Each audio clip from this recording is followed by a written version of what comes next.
Hello, mic check, 1 2, mic check, check, check. Alright, after our little audio incident, I wanted to make sure everything was working correctly, and it looks like we're good to go. So, graphing square roots and cube root functions. Now there's going to be two types of equations we're dealing with. So I'm going to give you the general forms and then we'll talk about what we're going to do with them. So the general form is a times the square root of x minus h on the inside of the root plus k is on the outside. Alright, and we're going to talk about the same equation, but now we're talking cube roots, x minus h plus k. Now, just like kind of with conic sections with our ellipses and the vertex form of a parabola is probably most closely related. Okay, our starting point, our starting point for our graph is going to be opposite inside, comma outside, right? H and K, just like with parabolas and vertex forms. Now again, this is minus h, so that's why I say opposite inside, comma outside. All right, and then our A is our slope. Now, I'm going to say kinda.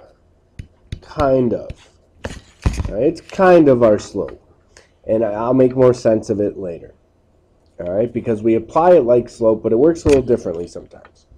Alright, so those are the pieces of our equation we need to be familiar with. So our A is our slope always in front, and my H and my K tell me my starting point. Alright, now our parent graphs. So our parent graphs are the square root of x and the cube root of x. Okay, now the square root of x starts at the origin and it looks something like this. Okay, it grows kind of exponentially to the right. Alright, and a cube root graph grows kind of exponentially to the right, but it also grows the other direction too.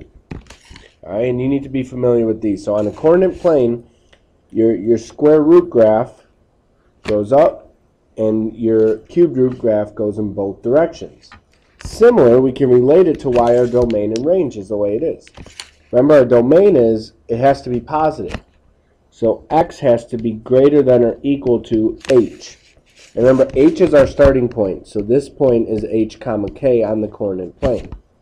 So x is growing to the right, well then all x values must be bigger than wherever I started, right? Only makes sense.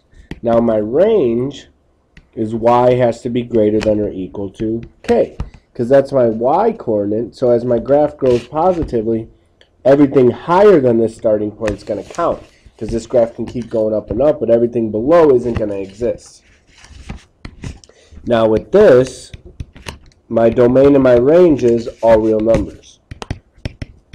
Alright, which makes sense. Look, it grows this way, it can go that way, and it can grow negatively. So it can go left or right for my x-axis, and then up and down it can grow as high as it wants or as low as it wants. So it's covering every possible number.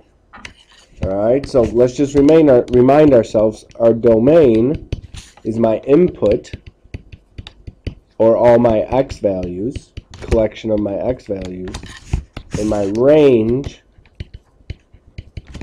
forgot my e, is my output, or a collection of all my y values. Alright, we've been dealing a lot with domain and range, so again, don't lose focus of our goal. Our goal is domain and range. Alright, so we ready? Should we try a few of these? Okay. So, it's going to say graph. Now, the first three are going to be square roots. So our graphs are all going to look like this.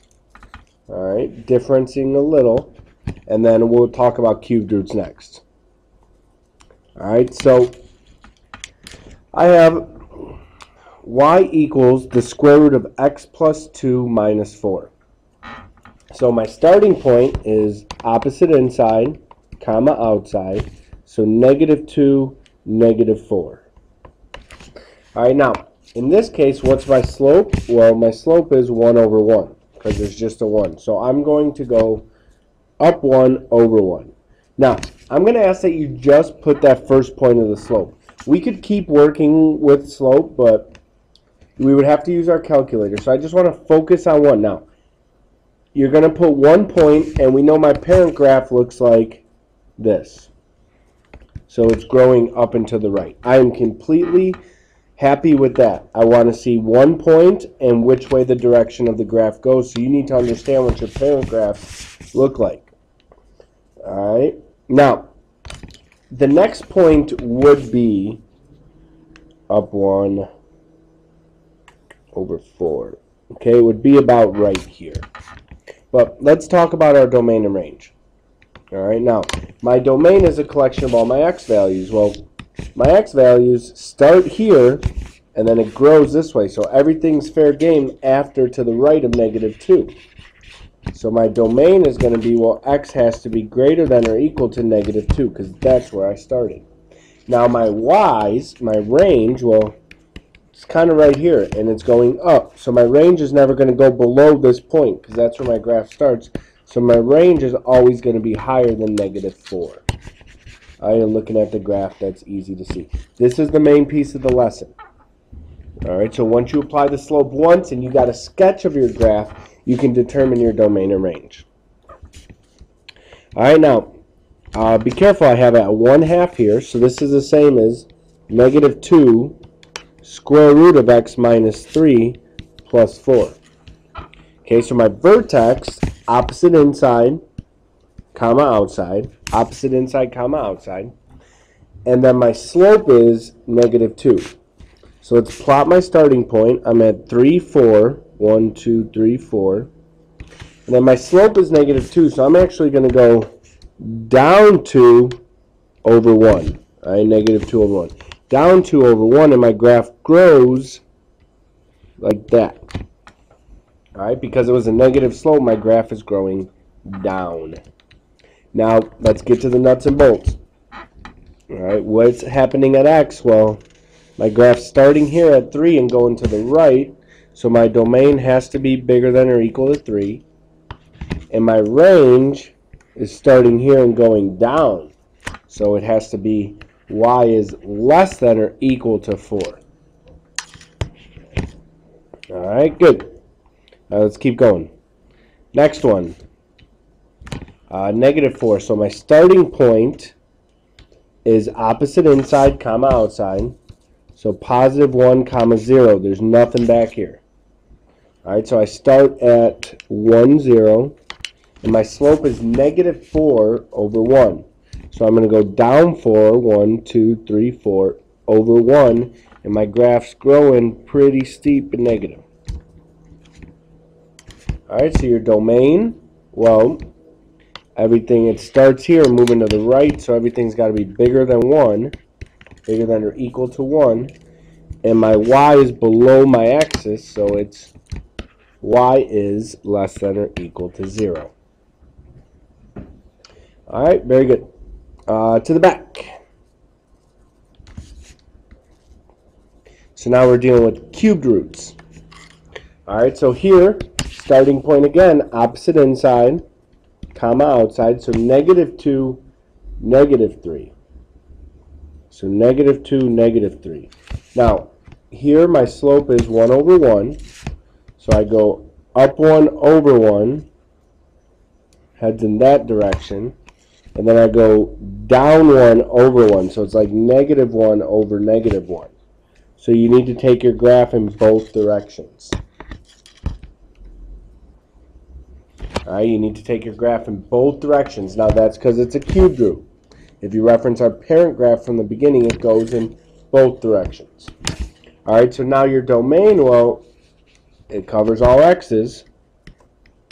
So all real numbers, and my range is possibly all real numbers too, as this continues to grow and this continues to grow. All right, let's try 2 more. Okay, opposite inside, comma outside. If you like to rewrite it, that's fine. The cubed root of x minus 3.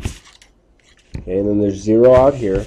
So my starting point is opposite inside, comma outside, which is 0. So 3, 0. Now my slope is -2 over 1. So I'm going to go down 2 over 1 is how I start this graph. And then I go the other way, up 2 over 1 is how I take that graph. Alright, so with cubed roots we go in both directions. Again, here my domain is all real numbers and all real numbers because it continues to grow everywhere. Alright, now the next one is kind of a trick question. And you have to be careful. Alright. Our starting point's the same. So we have opposite inside, comma outside. Well, this time there's nothing on the inside, and my outside is 2. Alright, now, my slope is 1/2. Immediately you would think 1 over 2. Okay? However, this slope is always your numerator. So it actually acts as 1/2 over 1. So I'm going to go up 1/2 over 1. Down 1/2 over 1. And it's kind of related to, remember how I told you in inverse land? Alright, if 1/2 is actually narrow, so it makes our graph a little more thin, versus in regular land it makes it very wide. So we'll reference that again in class tomorrow. I want to talk about this and talk about the behavior of the graph afterwards. Alright, so let me ask you this question. Alright, currently this is our starting point. We went up 2 over 1. Alright, I'm going to put the next point on this graph, and I just want to give you something to chew on when you leave here. I'm going to go up 2. My next point on the graph would be right there. Alright, I want you to think about that. And tomorrow I'm going to ask you why you think that's the next point there. Alright, so that's what I want you to think about tonight. And in class tomorrow we'll start with referencing this graph and talk about that. And they kind of go hand in hand. Okay, again, your domain and range would be all real numbers and all real numbers. So again, think about why is that the next point on my graph? Okay, where did my slope go and how did I apply it? Alright, so I'll leave you with that and I'll see you tomorrow morning. Thanks.